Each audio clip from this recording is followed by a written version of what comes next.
Ok. Bon, je vais vous proposer de commencer. Euh, donc, je vais vous apprendre aujourd'hui à gérer vos microservices comme un chef à la française. Mais d'abord, laissez-moi me présenter. Moi, c'est Mathieu Acternoun. Je travaille chez Swan. On fait du banking as a service. On vient tout juste de démarrer. Où je suis développeur mobile, ce qui est un non-sens vu ma présentation. Et j'écris des articles et je suis orateur. Enfin, je fais des podcasts avec putain de code. Donc, tout d'abord, un petit reminder de pourquoi les microservices, c'est génial. Bah déjà, l'intérêt des microservices, c'est que chacun a sa petite logique. Il englobe un petit peu son cœur métier. C'est une petite app à part entière. Et ce qui est génial, si c'est une petite app à part entière, c'est que on peut utiliser les technos vraiment qui marchent avec le use case. Genre là, on a un service de facturation. Derrière, je vais pouvoir connecter mon SaaS de billing. Je vais pouvoir utiliser un Neo4j par exemple parce que ça marche bien dans mon contexte. Et pouvoir utiliser F# parce qu'il y a les bonnes libs qui vont bien pour ce service-là. Et on expose uniquement une seule partie au reste. Pourquoi c'est bien aussi? Parce que c'est séparé par concern. C'est-à-dire que chaque brique a une tâche particulière et c'est tout. On ne lui demande pas de faire plus. Donc là, par exemple, il y a une brique qui sert de l'authentification, une des mails, une d'envoyer des SMS, etc. On peut les faire évoluer à fréquences différentes. Par exemple, on va avoir un service qui a évolué très souvent.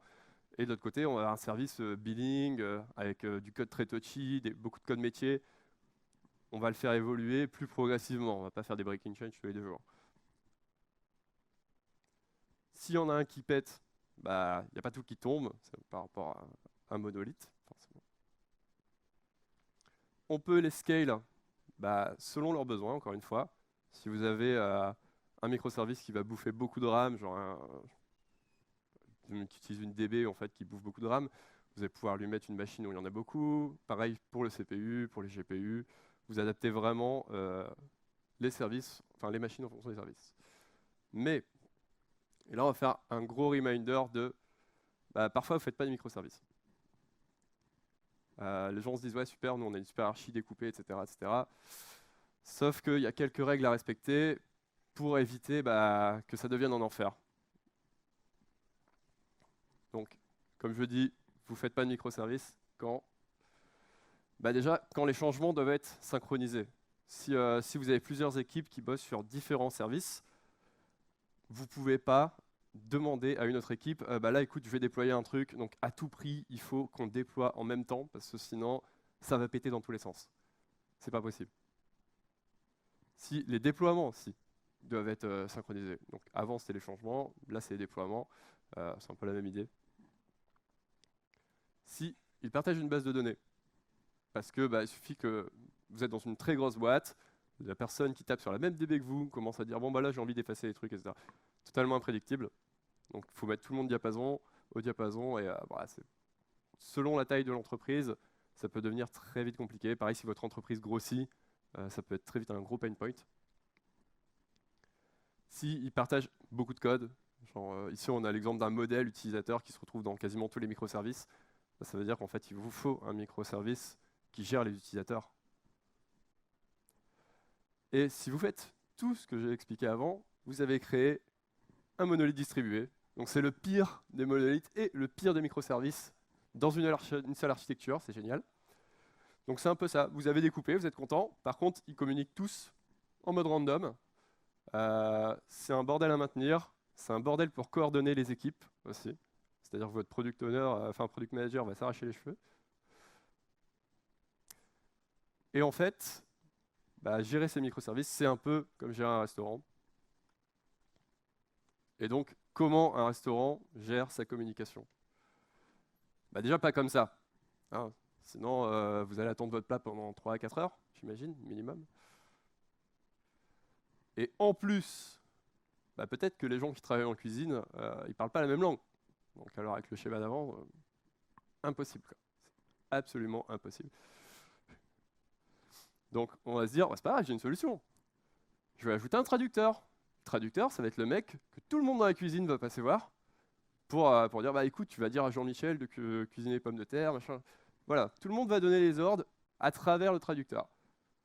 On se dit, ouais, c'est bon, problème résolu. Donc là, sur tous nos services, on a un traducteur Il dit, OK, moi, je suis service billing, je parle à storage. Dis-lui que je veux faire ça. Et du coup, le traducteur traduit et dire, OK, billing veut faire ça, storage. Donc, un seul interlocuteur qui va distribuer les messages au service concerné. On va supposer que tout le monde s'est dit, vas-y, on va utiliser JSON pour communiquer. OK. Le gros problème d'utiliser JSON, notamment dans ce schéma d'archi, c'est que le traducteur, déjà, il va devoir comprendre le message, donc décoder le JSON, donc l'interpréter, dire OK, qu'est-ce qu'il a voulu faire? D'accord, je sais qu'il veut passer le message à tel autre service, donc il va avoir besoin de ça, de ça, de ça. Il va cherry-picker un petit peu ce qu'il y a dans le JSON, il va en recréer un autre, et il va le passer au service numéro 2. Donc, ça va entraîner la latence, il va parser, il va recréer le JSON. Pas terrible. Aussi, si vous êtes dans une grosse boîte qui fait plein de produits, clairement, vous allez devoir attendre que le service numéro 1 il soit entièrement finalisé, que le traducteur qui est entre les deux commence à comprendre le message, qu'est-ce que vous avez voulu faire, implémenter et wrapper votre logique. Et à partir de là, le service numéro 2 pourra dire « Ok, c'est bon, tout est terminé, je vais commencer à bosser dessus. » Sauf qu'on sait que dans la pratique, je vais commencer à bosser dessus. Ah ok, je suis le premier utilisateur, ça déconne de partout. Hop, et on refait une boucle. Éternelle, comme ça. Et un dernier gros problème, c'est que les types JSON, c'est le type de JS. Donc ça va pas très loin, il faut une documentation à tout prix, typiquement un Swagger ou quelque chose comme ça, parce que vous voyez juste un fichier JSON. Enfin, le reste, vous savez pas, hein. Clairement, on ne peut pas savoir ce qui est l'intention première. Ce qui nous amène à Protobuf. Protobuf, alors qu'est-ce que c'est? C'est un langage binaire pour faire des échanges donc, entre services. Donc, qui a été créé par Google en 2001, il s'en sert en interne très activement. Ça va générer du code pour, en C++, en Java, en Python, Go, blablabla. Il y en a plein. Ça, je sais juste les libres qui sont supportés out of the box par le compiler officiel. Il y en a encore masse sur GitHub. Il y a de la backward compat gratuitement. C'est-à-dire qu'en fait, à chaque fois que vous allez enrichir un message de JSON, par exemple, vous allez faire un message protobuf, s'il y a deux propriétés, vous en ajoutez une troisième, ça ne va pas casser. C'est-à-dire que la personne qui consomme la version antérieure, aucun problème. La personne qui consomme la nouvelle version, aucun problème. Backward compat. Vous avez beaucoup d'outillages qui est dispo, donc notamment des linters, si vous voulez que chacun s'accorde sur la syntaxe utilisée au sein des fichiers proto. On va voir un petit peu comment écrire un de ces fichiers.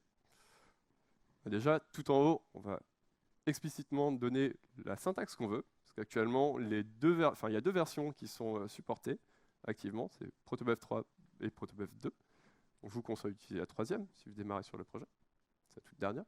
Donner un nom de package. Donc, le nom de package, en fait, c'est ce qui va mapper, par exemple, ça va vous créer un module JS, ça va créer une classe Java, donc du nom spécifié. Vous avez la possibilité d'ajouter des options. Donc, les options, c'est souvent lié au langage. Donc, ici, par exemple, j'ajoute l'option Java Package qui, lors de la génération de code Java, va me mettre en namespace IO Swan Storage. Et après, vous avez la constitution des messages. Donc, ici, on a un message bucket, donc, qui correspond à bucket S3 environ. À l'intérieur, vous pouvez mettre des attributs sous forme d'enum. Donc c'est scopé au message, c'est-à-dire que attribut ne peut pas être utilisé en dehors du bucket. Et après, vous avez du typage, donc des strings, donc les types scalaires. Vous avez tout ce qui est repeated, donc ça va créer des tableaux.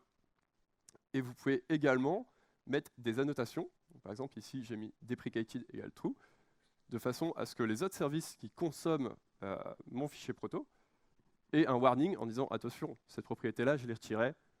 N'hésite pas à gérer en fait le futur du truc ou viens me voir, on fait ça. Et vous avez également des types un peu plus complexes. Donc là, je vois Google Protobuf Timestamp. C'est une version du message timestamp qui est fonctionnelle en cross-language. C'est-à-dire de tous les langages qui sont supportés vont gérer le timestamp de la même façon. Parce qu'on sait qu'en JS, c'est pas... Après, vous avez également, vous voyez, des index. Donc égal 0, égal 1, égal 1, égal 2, 3, etc. Ça, c'est juste, comme c'est un binaire, vous allez dire au compiler, OK, donc dans le binaire, il est à tel index. Donc l'index ne doit jamais changer au fur et à mesure de l'évolution de votre programme. Si demain vous choisissez de dire, ah bah finalement, il n'a plus d'ID, OK, vous supprimez la ligne, mais surtout, vous ne changez pas les index des autres. C'est-à-dire que le premier index, ce sera 2, 3, etc. C'est ce qui permet en fait d'avoir la rétro-compat gratos. Donc là, j'ai mis les imports. Comme j'utilisais le timestamp juste avant, vous pouvez importer les fichiers proto. Donc ce qu'on va faire, c'est on va passer ce fichier proto dans un compiler. Et voilà, vous avez créé en fait des méthodes qui vont permettre de créer ces messages, mais aussi de les lire. Super. Mais la grosse force de Protobuf, qui est arrivée plus récemment, c'est qu'on peut également créer des services directement au sein du fichier. On peut définir des méthodes. Donc, comment c'est offert? Sous la forme de gRPC. Donc, c'est un superset de Protobuf. gRPC, qu'est-ce que c'est? C'est en plus de créer des messages, enfin des fonctions pour lire et créer des messages, vous allez également créer des serveurs HTTP2 dans l'intégralité des langages qu'on a vus avant pour transporter ces messages, pour échanger ces messages. Donc ces serveurs, ils ont des propriétés vachement intéressantes. Vous avez donc tout ce qui est unaries, donc vous voulez dire OK, donc c'est XML HTTP request en gros. Je t'envoie un message, je reçois une réponse. Point. OK. Vous avez tout ce qui est stream unidirectionnel, c'est-à-dire je t'envoie un message, tu vas m'envoyer plein de réponses à la suite. Inversement, client-serveur, ça marche dans les deux sens. Et vous avez tout ce qui est bidirectionnel, un petit peu comme les WebSockets, les deux peuvent communiquer en permanence. Vous pouvez bloquer ou envoyer des messages de façon asynchrone. Donc, si vous avez envie de bloquer le service de l'autre côté, il n'y a pas de souci. Vous avez une couche d'authentification qui est gérée directement au sein du framework. Donc, vous pouvez faire de l'authentification par call avec un token. Mais vous pouvez également utiliser des certificats. Donc ça, c'est vachement pratique pour tout ce qui est service non exposé au client. Des certificats TLS, histoire que la personne en face, enfin le service qui est en face, OK, on a le même certificat TLS, c'est certain, il n'y a pas de man in the middle. Voilà, notre réseau n'est pas verrouillé, je te crois. Vous avez tout ce qui est gestion des erreurs en fait standardisée, donc un petit peu comme les codes HTTP. Vous avez un lot d'erreurs, je crois qu'il y en a 25, 30. C'est les erreurs les plus communes dans une application. Donc, typiquement, l'utilisateur n'est pas authentifié, la ressource n'existe pas, etc., etc. Vous avez tout ce qui est cancellation, donc des requêtes, et gestion du timeout, c'est assez basique. Mais il y a un truc qui est vachement intéressant, c'est aussi le back-off. C'est-à-dire, si votre service en face ne répond pas, eh bien, plutôt que de le pinguer tous les secondes en disant bon, maintenant tu réponds, maintenant tu réponds, maintenant tu réponds, maintenant. En fait, peut-être qu'il a besoin d'espace. Le CPU il est en souffrance. OK, donc ce qu'il va faire, c'est qu'il va faire une requête, puis après il va faire une requête au bout de 2 secondes, puis au bout de 4 secondes, puis au bout de 8 secondes, puis au bout de 15 secondes, puis au bout d'un moment, OK, non, enfin, il est vraiment down. Donc ça, il le fait de base. Et surtout, il y a un écosystème qui est énorme. Aujourd'hui, gRPC, ça est utilisé par beaucoup de grosses boîtes. Bon, forcément Google, mais Lyft, Uber, Square, voilà. Plein. Et aussi en DB. C'est-à-dire, par exemple, Protobuf, c'est le format qui est utilisé dans CockroachDB pour la sauvegarde de data. Donc, on va mettre à jour notre fichier proto pour implémenter gRPC. Donc, ce qu'on va faire, c'est qu'on ajoute un service, storage, en lui disant, OK, je vais créer une méthode qui s'appelle listBucket, qui prend en entrée listBucketRequest, et qui te retourne un stream, donc tu vas recevoir plusieurs buckets. Genre, mais je vais te les dépiler, sois prêt à les écouter. Et après, un getBucket basique, où je fais juste un getBucket avec un ID, et il me retourne un bucket. Donc, truc relativement basique. On recompile ce proto, et voilà. Et en plus de créer maintenant les méthodes pour lire et écrire ces messages, vous avez en plus créé des serveurs HTTP2 et des clients HTTP2 pour consommer ces messages. Donc on va mettre un petit peu à jour le schéma qu'on a vu juste avant. Donc déjà, on va virer le traducteur parce qu'il n'était pas bon. Et imaginez, vous êtes une grosse boîte, vous créez du coup un monorepo avec l'intégralité des fichiers proto de tous vos services. avec un linter si possible, comme ça tout le monde au diapason. Comme ça, vous avez déjà une documentation qui est offerte par le typage. Et en plus, ça permet à n'importe quel service de récupérer ces fichiers proto, de le compiler dans le langage qu'il veut. Par exemple, on va dire service storage, eux, ils sont fans du Python, ok, ils prennent les fichiers proto, compilent tout, boum. J'ai tout ce qu'il faut pour créer des messages directement en Python et les envoyer. Et après, tout ce qu'on a à faire, c'est utiliser ce qu'on appelle un service discovery. En gros, le service discovery, c'est OK, storage, il va demander à billing, il est où en fait sur le réseau? OK, il est là-bas. D'accord, je vais lui parler directement. On va prendre le cas où on ajoute un nouveau service. Donc voilà, vous vous êtes dit, on a fait une levée de fonds. Franchement, les Américains, ils ont envie qu'on se fasse du machine learning, ce qui n'est pas terrible pour notre use case, mais bon, on aime bien l'argent quand même. Donc on ajoute un service de machine learning, on le link au service discovery, donc le service discovery va dire OK, machine learning, il est là-bas. Et à partir de là, attendez, je ne maîtrise pas forcément le... Hop. À partir de là, en fait, ce qui se passe, c'est que machine learning va fournir son fichier proto, en disant voilà l'API que j'expose. Et pareil, moi je suis le service storage, je vais compiler ce fichier, et ah super, machine learning, tu es là, je peux communiquer directement, je parle ton langage. Par contre, comment vous allez exposer ça à votre public? Parce que clairement, c'est des fichiers binaires qui ne sont pas lisibles par un humain. Donc dans un navigateur web, n'y pensez même pas. Comment un restaurant il gère son service, en fait? Avec un truc génial qu'on appelle un menu. Donc, comment on va matérialiser ça? Avec une API Gateway, qui, au final, un service comme un autre, exactement un service comme ça, qui, pareil, va prendre l'intégralité des fichiers proto, va le compiler et va dire, OK, alors, de façon interne, ils exposent X méthodes, mais nous, de façon externe, on va exposer 3 méthodes sur les 10, parce qu'on ne va pas tout exposer au client. Donc en fait, elle va juste exposer moins d'informations. Et à partir de là, vous pouvez faire du CLI, une application mobile, un dashboard, etc.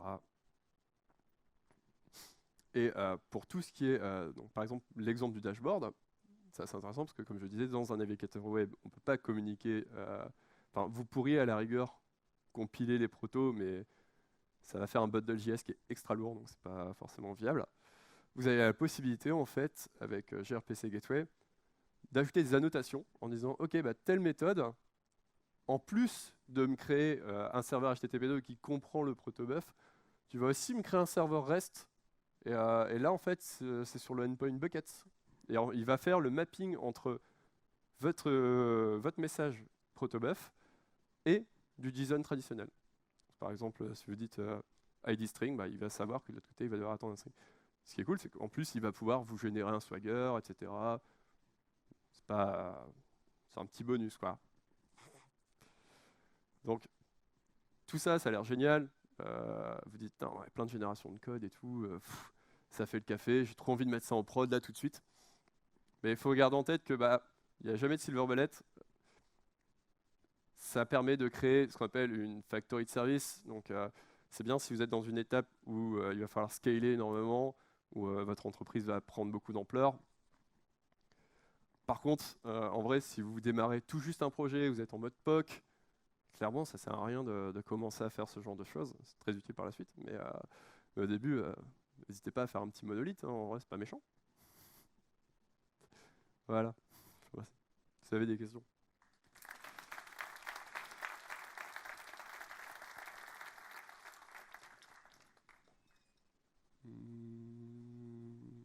Là, une question.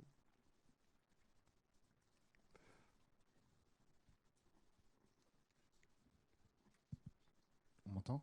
Ouais. Oui. Je comprends pas trop la phase de compilation. C'est-à-dire comment, à partir d'un fichier proto, concrètement, peut-être que tu as déjà eu l'occasion d'utiliser dans un langage X ou Y, ça se matérialise comment l'utilisation de l'artefact ou du résultat de cette compilation, en fait? Je comprends pas. En fait, du coup, ça va te générer... donc, par exemple, on prend l'exemple du Java. Donc, si tu compiles un fichier proto en Java, il va te générer une classe en fonction du nom du package. Donc là, on a mis package storage. Il va te générer une classe storage dans le namespace qu'on a mis en option là. Et à partir de là, tu vas avoir des getters et des setters pour créer ton message. Une grosse classe en fait, tout simplement. Si c'est du JS, ça va te créer un module ES 2015 avec pareil des getters et des setters qui sont exposés. Donc tu vas pouvoir créer ce message et à la fin tu vas dire ok, maintenant tu convertis ce message en binaire et tu l'envoies. Du coup, ça m'amène une deuxième question. J'imagine forcément que les points proto, tu les versionnes. Ouais. C'est par logique, c'est des fichiers texte. Tout le monorepo. Est-ce que tu versionnes aussi par exemple les points Java ou les points JS, non. le code généré? Non, je ne versionne pas le code généré. D'accord.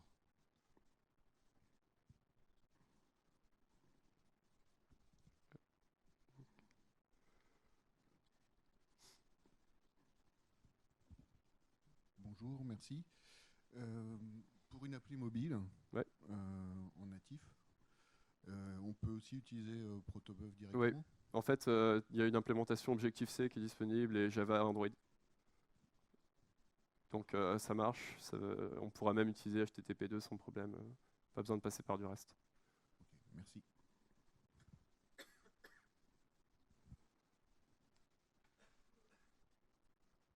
Bon, bah merci du coup. Ok.